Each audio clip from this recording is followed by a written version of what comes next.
Langkah pertama, kiai dalam pesantren mendidik santrinya, yatlu alaihim ayatih. Seperti Nabi Muhammad juga demikian. Langkah pertama, menyampaikan, memperdengarkan ayat Quran kepada para bangsa Arab yang kemudian sebagian besar masuk Islam setelah mendengarkan Al-Quran itu. Nah, kiai juga sama, pesantren juga sama. Bagaimana pertama kali santri-santri begitu masuk pesantren menjadi qari'ul Quran, muhibbil Quran, ahli Quran. Bagaimana santri itu menjadi ahli baca Quran. Tilawah mujawwadah.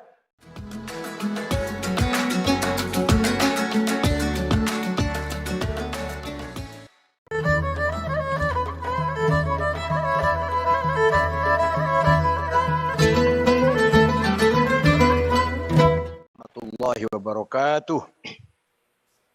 Bismillahirrahmanirrahim. Alhamdulillahi rabbil alamin. Wassalatu wassalamu ala sayyidina wa maulana Muhammad asyrafil anbiya'i wa khatamil mursalin wa ala alihi wa sahbihi wa man tabi'a sunnatahu wa jama'atah min yaumina hadha ila yaumin nahdati wad din. Ashab al-fadilah, hadratil masyayikh wal ulama wal asatidh wa ala ra'sihim sayyidi wa maulai hadratil syekh Kiai Haji Dr. Ahmad Mustafa Bisri a'azzahullah bi'izzih wa akramahu bikaramih. Al-Mukarram Akhil Aziz Katib Am Pengurus Besar Nahdlatul Ulama Hadratil Ustadz Yahya Khalil Thaquf Atalallahu baqa'ah wa azzah bi'izzih. Al-Mukarram Menteri Agama Republik Indonesia, Sahibil Ma'ali, Wazir Syu'unid Diniyah Indonesia, Al-Mukarram Akhil Aziz, Kiai Yaqut Khalil Bisri, Atalallahu baqa'ah wa azzah, Kiai Said Asrori, salah satu Rais Syuriah PBNU, Kiai Ghafur Maimun, Rais Syuriah PBNU, Kiai Baha Nur Salim, juga Rais Syuriah PBNU, kulluhum fi dhimmatihim wa ri'ayatihim, insyaallah. Kulluhum fi ri'ayatillah wa fi dhimmatih, insyaallah. Para pejabat pemerintah yang hadir, Bapak Ibu sekalian yang saya hormati. Allah berfirman dalam Al-Quran, wa kadzalika ja'alnakum ummatan wasata litakunu syuhada'a 'alan nas wa yakuna ar-rasulu 'alaikum syahida.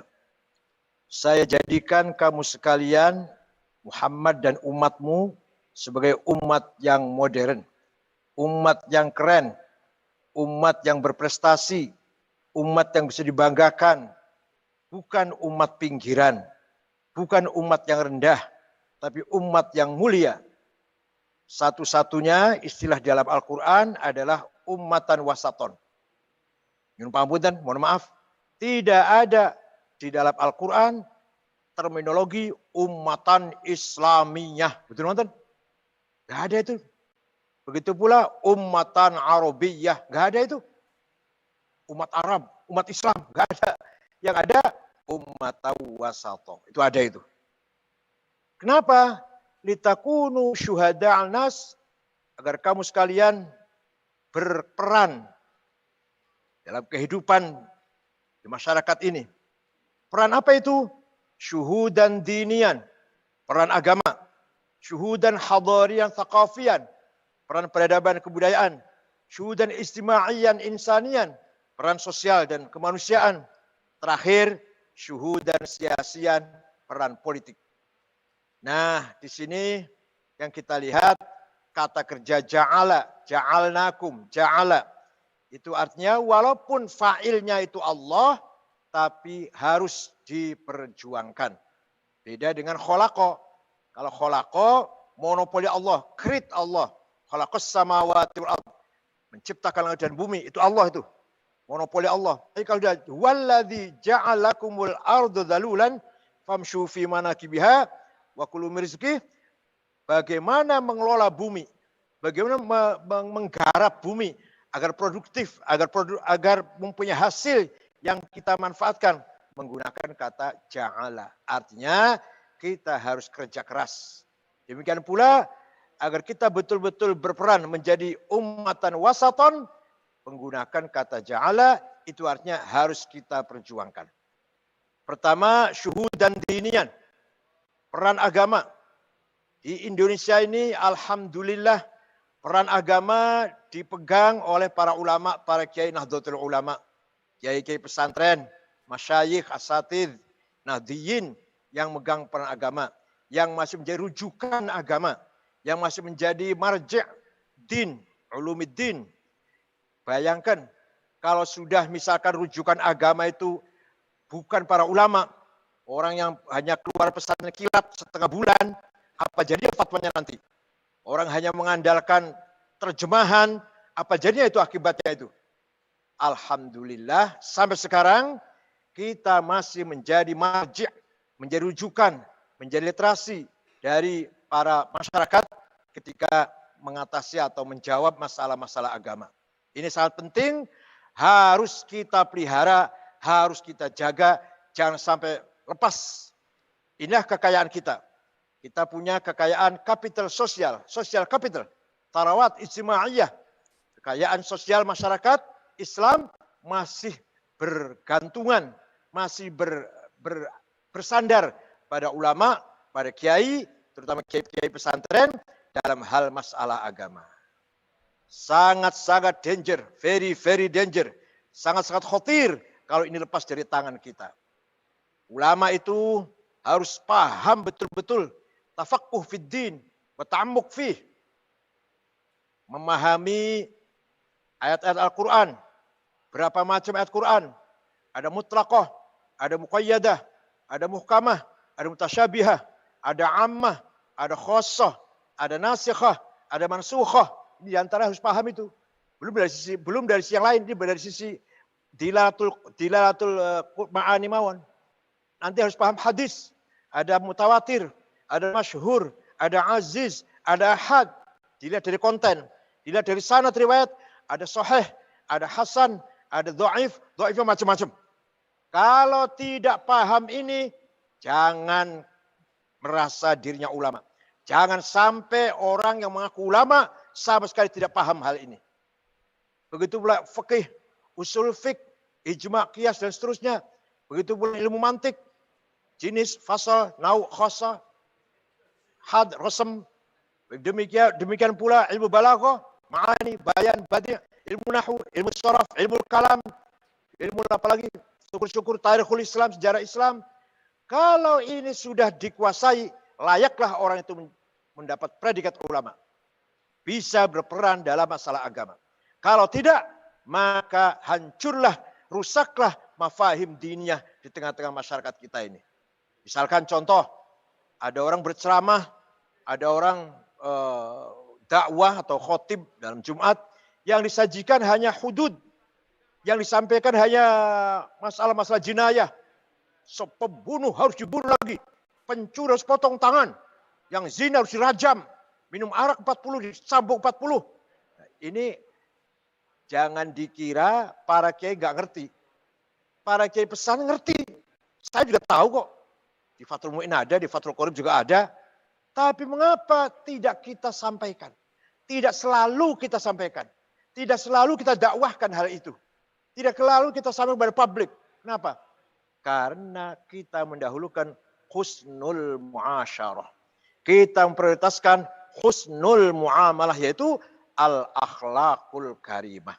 Sehingga ceramah kita, ceramahnya kiai-kiai NU, tidak pernah atau tidak perlulah, tidak penting menyampaikan masalah-masalah jinayat itu. Yang bunuh lagi, yang zina dirajam, yang pencuri potong tangan. Nggak perlu dulu, nggak perlu. Belum itu. Nanti setelah umat Islam betul-betul mantap, baru boleh sampaikan. Nah, kenapa mereka? Mereka kalau ceramah kok isinya itu. Karena mereka menyampingkan akhlakul karimah. Menyampingkan, menyepelekan husnul muasyarah, husnul muamalah. Jangan dikira kiai nggak ngerti. Tapi kiai nggak pernah ceramah masalah hudud itu. Karena kita punya mendapatkan akhlakul karim. Itu namanya syuhudan dinian. Begitu pula dalam hal kisah-kisah atau memahami ayat-ayat Quran dalam yang menyampaikan tarikh-tarikh kisah-kisah, tidak disampaikan perangnya, peperangan para nabi, peperangan Rasulullah, peperangan Nabi Dawud, peperangan semua yang diceritakan perang saja. Tidak, tapi kita dahulukan, kita pentingkan nasrul akhlakil karimah. Bagaimana akhlak bisa dipahami oleh umat Islam atau masyarakat layak, masyarakat banyak. Bukan hanya cerita perangnya. Namanya syuhudan diniyan. Syuhudan thaqafiyan wa hadarian. Pendidikan harus kita pegang. Pendidikan harus kiai-kiai NU yang pegang. Kalau tidak, maka nanti yang pinter hanya otaknya, tapi hatinya kosong. Kita lihat, coba kita lihat. Nabiullah Adam, jad kita, kakek kita, Nabiullah Adam, diciptakan oleh Allah, kemudian diberi ilmu, intrak sudah pinter. Wa'allama Adamal asma'a kullaha. Intrak, cerdas, pinter. Tapi ilmu saja, intelektual saja, belum bisa menjadikan orang itu lurus atau benar. Ternyata Nabi Adam, jaddina Adam, tergoda oleh hawa nafsu, makan buah yang dilarang oleh Allah. Coba. Kemudian bertobat ratusan ribu tahun. Kemudian akhirnya menerima hidayah dari Allah. Fatalaqqa Adam min rabbih kalimat. Nabi Adam menerima kalimatullah, hidayah, petunjuk, nur dari Allah. Di situ baru Nabi Adam taubatnya diterima. Itu artinya apa? Artinya intelektual saja, cerdas saja, akal saja belum cukup. Belum bisa menjadi andalan. Orang itu selamat, orang itu baik.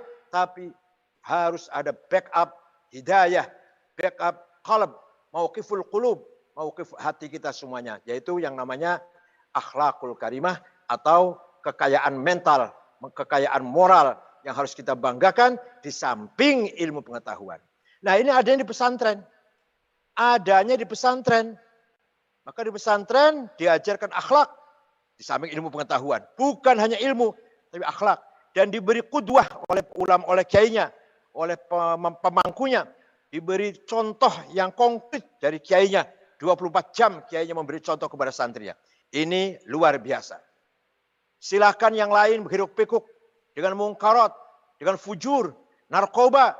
Tapi pesantren insya Allah anak santrinya, anak santri diselamatkan oleh Allah, dijaga oleh Allah dari kemungkaratan, kefasikan, kefujuran, perilaku yang kurang ajar, yang menyimpang, yang terjadi di sekitarnya. Ini seperti Nabiullah Musa alaihissalam. Nabi Musa sejak kecil sampai dewasa hidup di dalam istananya Fir'aun.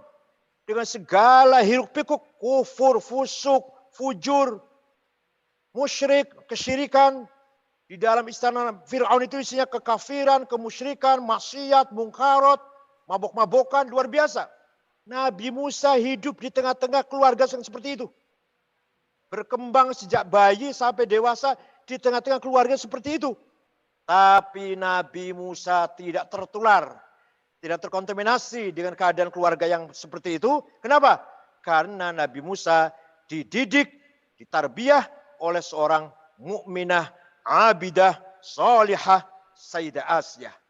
Nabi Musa dididik oleh seorang perempuan, ibu yang soleh, yang beribadah, yang mukmin, yang taat. Maka Nabi Musa walaupun hidup di tengah-tengah keluarga musyrik, kafir, fujur, fusuk, tidak terkontaminasi. Bahkan Nabi Musa akhirnya diutus menjadi Nabi, menjadi Rasulullah. Nah demikian pula pesantren. Anak santri di bawah naungan kiai, pesantren Rodotul Thalibin, misalkan Rembang ini, di bawah naungannya Kiai Bisri Mustafa, Kiai Mustafa Bisri, maka silahkan yang kanan kiri, yang sekitarnya mau narkoba, mau dugem, mau perilaku maksiat, mungkarat, tapi pesantren dengan santri dan kiainya tetap ala thariqil haq, ala kalimatil haq. Kenapa? Karena dididik oleh asyah-asyah, oleh kiai-kiai, yaitu pendidik yang memberikan contoh kebaikan kepada santrinya. Oleh karena itu, kepada para wali murid, santri, jangan ragu-ragu menyantrenkan, menitipkan anaknya kepada kiai. Jangan ragu-ragu. Mari kita titipkan anak kita kepada kiai, pasrahkan kepada kiai agar didik menjadi anak yang soleh. Insya Allah tidak akan terdampak oleh hal-hal yang negatif yang berada di sekitar kita ini. Insya Allah. Dan syuhudan, taqafiyan, hadarian. Hadarian, mari kita bangun kemajuan. Kita bangun kemajuan-kemajuan, capaian-capaian yang harus dipegang oleh Nahdlatul Ulama. Apa itu prestasi-prestasi, keilmuan, teknologi, apa itu perilaku-perilaku aktivitas kemasyarakatan, harus kita pegang, harus kita pimpin, agar kita berperan dalam syuhudan, hadarian, ijtimaiyan. Semuanya itu adalah merupakan kewajiban yang ada di pundak kita, amal dari Allah, agar kita menjadi ummatan wasaton. Luar biasa amanat yang sangat berat, tapi insya Allah sangat mulia dan suci. Dan amanat inilah yang diemban oleh Nahdlatul Ulama, yang dibawa oleh para kiai-kiai melalui Nahdlatul Ulama, agar kita menjadi ummatan wasaton, syuhada ala nas, syuhudan, dinian, taqafiyan, hadarian, ijtimaiyan, wa insanian. Syukur-syukur, tapi nggak penting, tapi nggak penting sih di belakang sendiri, tapi penting juga syuhudan sia-sian, peran politik itu paling belakang sendiri itu sebenarnya. Peran ulama dalam hal politik itu perannya nggak paling belakang, nggak begitu penting sebenarnya. Tapi bagaimanapun para ulama harus berperan dalam percaturan politik bangsa ini. Bapak Ibu sekalian, oleh karena itu dalam Al-Quran disebutkan huwallazi ba'atsa fil ummiyina rasulan minhum yatlu 'alaihim ayatihi wa yuzakkihim wa yu'allimuhum kitabal hikmah wa in kanu min qabla fi dhalalin mubin. Langkah pertama kiai dalam pesantren mendidik santrinya yatlu 'alaihim ayatihi. Seperti Nabi Muhammad juga demikian. Langkah pertama menyampaikan, memperdengarkan ayat Quran kepada para bangsa Arab yang kemudian sebagian besar masuk Islam setelah mendengarkan Al-Quran itu. Nah, kiai juga sama, pesantren juga sama. Bagaimana pertama kali santri-santri begitu masuk pesantren menjadi qari'ul Quran, muhibbil Quran, ahli Quran. Bagaimana santri itu menjadi ahli baca Quran. Tilawah mujawwadah. Paling sedih saya, paling kecewa. Kalau ada orang ceramah, orang khutbah, ceramahnya enak. Enak untuk ceramahnya. Begitu mengeluarkan dalil ayat Quran, bacanya perentang-perentong. Bacanya nggak karu-karuan, itu saya paling sedih itu. Khotib Jumat, khutbahnya enak, tapi baca ayat Qurannya salah semua. Dan kita paling sedih. Ini jelas bukan keluaran pesantren nih. Jelas bukan jebolan pesantren. Kalau jebolan pesantren, pertama kali yang dikenalkan kepada santri adalah qiraatul Quran, tilawatul Quran, tilawah mujawwadah. Kemudian bagaimana memahami, ya walaupun pertama kali untuk tafsir Jalalain yang masih sangat gampang itu, kita perkenalkan kepada santri-santri yang masih baru masuk itu. Dengan tafsir yang paling mudah dulu. Apalagi kalau di Rembang ini ada tafsir Al-Ibriz. Tulisannya pun almarhum al-maghfurah Mbah Bisri Mustafa. Itu sangat manfaat, sangat berguna sekali. Terutama bagi para ibu-ibu, para masyarakat yang tidak mampu bahasa Arab lah. Menggunakan terjemahan bahasa Jawa. Luar biasa manfaatnya. Itu artinya apa? Kita sudah melaksanakan step pertama, yaitu yatlu alaihim ayatih. Panjang lebar kalau saya menerangkan ini, nggak cukup waktunya. Wa yuzakkihim. Setelah santri itu mampu baca Quran dengan benar, bagaimana kita menjadikan santri, kita upayakan tazkiyatu qulubihim, tazkiyatu anfusihim, tathiru qulubihim. Agar santri itu mempunyai kepribadian yang mulia, hati yang bersih, jiwa yang bersih.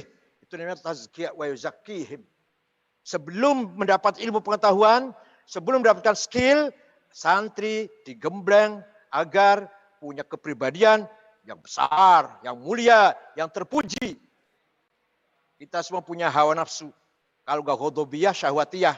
Mari kita manage hawa nafsu kita itu. Dimanage di pesantren, dikelola di pesantren. Sehingga nafsu ghadabiyahnya menjadi himmah, nafsu syahwatiyahnya menjadi azimah. Rasulullah SAW seorang yang himmahnya besar. Muhammadun qaimun lillahi dhu himami Muhammadun khatamun lirrusli kullihimi. Muhammadun thabitul mitsaqi hafidhuhu. Muhammadun shadiqul aqwali wal kalimi. Nabi Muhammad orang himanya besar. Saya harus berjuang Islam dan harus berhasil. Harus sukses. Itu namanya himmah. Bukan nafsu ghadabiyah, namanya himmah. Begitu pula para sahabat, para ulama, wali songo, pendiri NU. Orang-orang yang himmahnya besar. Kalau nggak besar, nggak mungkin NU besar seperti sekarang ini. Itu berkat himmahnya besar. Para santri harus punya himmah yang besar. Cita-cita yang besar. Yang kedua, nafsu syahwatiyahnya dikelola di pesantren, dibentuk di pesantren, menjadi azimah. Saya harus kaya. Dengan azimah itu, saya harus berhasil. Azimah itu namanya. Ala qadri ahlil azmi ta'til azaimu. Wa ta'ti ala qadril kiramil makarimu. Fatakburu fi ainis soghiri sigharuha. Wa tasgharu fi ainil azimil azaimu. Mari kita memiliki azimah yang besar. Menghadapi problem, masalah, kesulitan apapun. Ayo kita hadapi dengan besar hati. Insya Allah kemauan kita akan tercapai. Insya Allah kita mampu mencapai cita-cita kemauan kita semuanya. Baik itu yang berkaitan dengan kehidupan duniawi maupun kehidupan ukhrawi, masalah dunia maupun masalah agama. Perlu kita mempunyai himmah dan azimah. Wa yuzakkihim. Nih kalau saya terangkan panjang lebar, masih bicara tentang khawatir yang masuk kepada diri kita, khawatir ilahiyah, khawatir malakutiyah, khawatir syaitoniyah, khawatir nafsaniyah. Panjang lebarnya kalau bicara ini, nggak ada waktunya. Udah. Kemudian wa yu'allimul kitab. Kalau sudah karakter terbentuk, pesantren harus ta'limul kutub. Bagaimana para santri itu mampu baca kitab. Nah, gampangnya gitulah, gampangnya lah. Mampu baca kitab kuning, mampu baca kutub turath. Kalau tidak mampu baca kitab suci, baca kitab kuning, bukan ulama, bukan kiai, bukan muallim, bukan mutafaqih. Kalau belum bisa baca kitab Fathul Mu'in, faslun fil jihadi wa huwa fardu kifayatin marratan fi kulli am wa anwa'uhu arba'atun itsbatu wujudillah wa iqamatu syariatillah wal qitalu fi sabilillah wa daf'u dzar ma'sumin musliman kana aw ghairu muslimin bil it'ami wal iksa'i wal iskani wa thamani dawa'i wa wujud tamrid. Kalau belum bisa baca kitab Fathul Mu'in seperti ini, bukan ulama, bukan kiai. Itu aja gampang, ukurannya gampang. Fathul Mu'in aja lah, gak usah Fathul Wahab, bukan usah Majmu', gak usah. Fathul Mu'in saja, itu baru lumayan itu, baru bisa dikatakan ulama. Ilmu-ilmu yang lain juga harus kita lengkapi. Alhamdulillah banyak sekarang pesantren yang sudah melengkapi kurikulumnya. Di samping ulumuddin, tafsir, hadis, faqih, usul, faqih wal mukalam, juga ada bahasa Inggris, ilmu sosiologi, antropologi, dan seterusnya lah. Itu penting sekali untuk menghadapi tantangan zaman yang kita hadapi ini. Itu wa yu'allimuhumul kitab. Terakhir wal hikmah. Di pesantren hati, kepribadian, jiwa para santri dimanage, dibangun agar mendapatkan nurun mubashir yakdzifullah ala qalbi man yasha, agar mendapatkan cahaya direct illumination langsung dari Allah yang diberikan kepada hatinya siapa yang ia kehendaki. Itu namanya hikmah. Hikmah itu bukan dari kitab, bukan dari belajar, bukan dari buku. Tapi hikmah adalah nurun mubashir. Cahaya yang langsung diberikan oleh Allah kepada hatinya, hati hambanya yang siapa saja yang ia kehendaki. Itu namanya hikmah, kebijakan, kearifan. Sehingga dia mampu membawa dirinya di tengah-tengah masyarakat. Selalu tepat, selalu benar, selalu cespleng. Itu namanya hikmah namanya. Contoh yang paling gampang ya Gus Dur lah. Gus Dur selalu benar, selalu tepat gitu loh. Mau dijebak selamat, mau kena fitnah lolos. Mau diperangkap, gak terperangkap. Mau ditipu, gak tertipu. Itu namanya orang yang punya hikmah yang luar biasa. Contoh kecil saja itu. Barangkali contoh lebih luasnya lagi. Para ulama, para aulia yang mempunyai ashabul hikmah. Yang mempunyai hati yang bersih, hati yang jernih, hati yang khusyuk. Alam ya'nil ladzina amanu an takhsha qulubum li dzikrillah wa ma nazal haq. Hatinya orang mukmin yang selalu zikir pada Allah yang menjadi tempatnya kebenaran. Wa ma nazal haq. yang layak, hati itu layak menjadi bersemayamnya kebenaran. Wa haqqul haqa'iq, puncaknya hak adalah Allah Ta'ala. Jadi kasarannya hatinya orang mukmin yang zikir kepada Allah dan hatinya itu layak menjadi tempat bersemayamnya Allah. Kira-kira itu.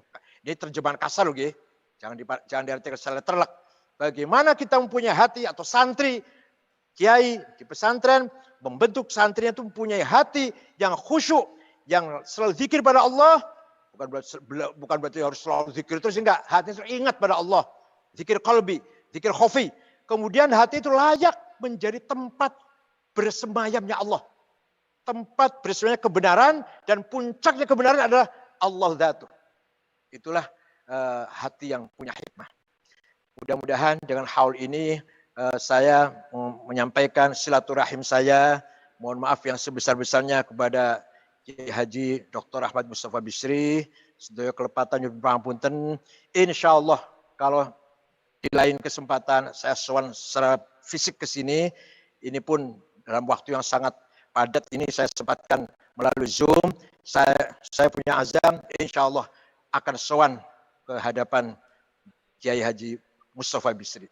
Nyuwun pangapunten apabila ada perkataan yang tidak berkenan. Syukron wa dumtum fil khair barakati wan najah. Allah hafadkum jami'an. Allah hafad ahli Rembang. Semua ahli Rembang mudah-mudahan fi hifdzillah wa riayatih wa dhimmih wa dhimmatih. Mudah-mudahan semua dijaga oleh Allah. Semua ahli Rembang ke zuriyah Mbah Khalil Harun. Karena ayah saya santri sini. Ayah saya muridnya Mbah Khalil Harun.